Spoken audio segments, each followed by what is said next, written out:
बिस्मिल्लाहिर्रहमानिर्रहीम। अस्सलाम वालेकुम। क्या आप हर वक्त थके थके, बेचैन और कमजोरी महसूस करते हैं? क्या आप जहनी टेंशन, डिप्रेशन और नींद की कमी का शिकार हैं, या फिर आपकी याददाश्त कमजोर है? अगर इस तरह की कैफियत का सामना करना पड़ता है तो यकीनन आपको अश्वगंधा की जरूरत है। आज का हमारा प्रोग्राम अश्वगंधा के ऊपर है। आज के प्रोग्राम में ये बताया जाएगा कि अश्वगंधा क्या चीज है, इसके फवायद क्या हैं, इसकी एहतियाती तदाबीर और इसके नुकसानात के बारे में मुकम्मल तफसीलात आपको बताई जाएंगी। अश्वगंधा एक जड़ी बूटी है जिसमें इसकी जड़ इस्तेमाल होती है। इसको इंडियन जिनसिंग भी कहते हैं। होम्योपैथी में इसका मदर टिंचर यानी क्यू में इस्तेमाल होता है। इसका नाम मैंने स्क्रीन पर लिख दिया है, अश्वगंधा क्यू। इसके 10-10 कतरे दिन में 3 मरतबा आधे कप पानी में खाने से 30 मिनट पहले या खाने के 30 मिनट बाद आप इस्तेमाल करें। अश्वगंधा एक ऐसी जड़ी बूटी है जो मर्दों और औरतों दोनों में यकसा मुफीद है। अश्वगंधा का सबसे पहला फायदा यह है कि इससे जहनी टेंशन, स्ट्रेस और बेचैनी दूर होती है। Ashwagandha stress hormone cortisol level को कम करता है, जिससे दिमाग को सुकून मिलता है और नींद भी बहुत अच्छी आती है। अश्वगंधा का दूसरा सबसे बड़ा फायदा यह है कि इससे पट्टे मजबूत होते हैं, हड्डियां मजबूत होती हैं। इससे जिस्म को ताकत और तवानाई मिलती है। दिमागी और जिस्मानी काम करने वाले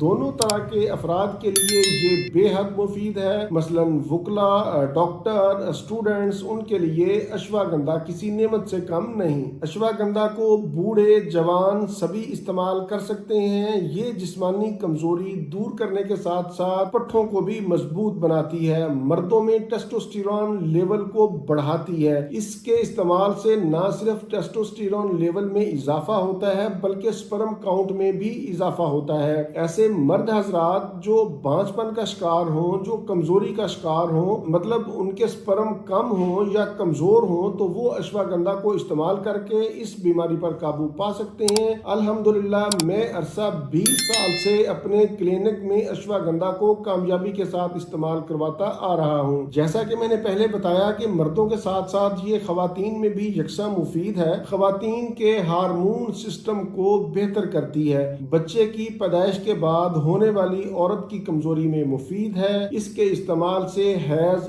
ठीक होते हैं। थकावट, बेचैनी और पट्ठों के दर्द में इंतहाई मुफीद है। अश्वगंधा से मुदाफती निजाम यानी इम्यूनिटी सिस्टम बेहतर होता है। अश्वगंधा गैंठिया और कैंसर जैसे मर्ज के खिलाफ भी तहफ़्फ़ुज़ फराहम करती है। अश्वगंधा के अंदर एंटी एजिंग खसूसियात भी पाई जाती हैं। इससे दाग, धब्बे और झुर्रियों का खात्मा होता है। ये जिस्म के अंदर होने वाली सोजश को भी कम करता है। दिल की सेहत के लिए मुफीद है। कोलेस्ट्रोल और ट्राइग्लिसराइड्स को कम करता है। शुगर लेवल भी इससे कंट्रोल में रहता है। ये तो थे अश्वगंधा के मुख्तसर फवायद। अब हम चलते हैं इसकी एहतियाती तदाबीर या इसके नुकसानात की तरफ। वैसे तो इसका नुकसान कोई नहीं है, लेकिन हामला खवातीन और दूध पिलाने वाली माएँ इसको इस्तेमाल ना करें। जैसा कि मैंने पहले बताया कि इसको मदर टिंचर यानी क्यू में इस्तेमाल करना है और इसके 10-10 कतरे दिन में 3 मरतबा खाने से 30 मिनट पहले या खाने के 30 मिनट बाद आधे कप पानी में इस्तेमाल करने हैं। इसको कम से कम आप 1 माह जरूर इस्तेमाल करें। आप इसको मुसलसल 3 माह तक भी इस्तेमाल कर सकते हैं। ये आपको किसी भी अच्छे होम्योपैथी स्टोर से मिल जाएगी। अगर आप हमसे मंगवाना चाहें या इलाज मुआवजा के सिलसिला में मशवरा करना चाहें तो मेरा नंबर सामने शो हो रहा है। इसी नंबर पर आपने व्हाट्सएप करना है और अपॉइंटमेंट लेनी है। जब आपको टाइम दिया जाए तो फिर आप कॉल करेंगे, वैसे आप कॉल ना करें। ये था मेरा आज का मालूमाती प्रोग्राम अश्वगंधा के हवाले से। उम्मीद है आप लोग इससे भरपूर फायदा उठाएंगे। प्रोग्राम से मुतालिक अपनी कीमती राय का इजहार नीचे कमेंट्स में जरूर किया करें। इसके अलावा भी मेरे यूट्यूब के ऊपर मुख्तलिफ टॉपिक्स के ऊपर 500 से जायद प्रोग्राम मौजूद हैं। अगर आप कोई भी अपना मतलूबा प्रोग्राम देखना चाहते हैं तो यूट्यूब के सर्च इंजन में डॉक्टर नवीद हेल्थ केयर लिखें तो मेरे तमाम प्रोग्राम आ जाएंगे। इसी के साथ मुझे इजाजत दीजिए। दोबारा किसी नई मालूमाती वीडियो के साथ आपकी खिदमत में फिर हाजिर होऊंगा। तब तक के लिए इजाजत। अपना, अपने अहले खाना और अपने दोस्तों का बहुत ज्यादा ख्याल रखें। अल्लाह हाफिज, वस्सलाम।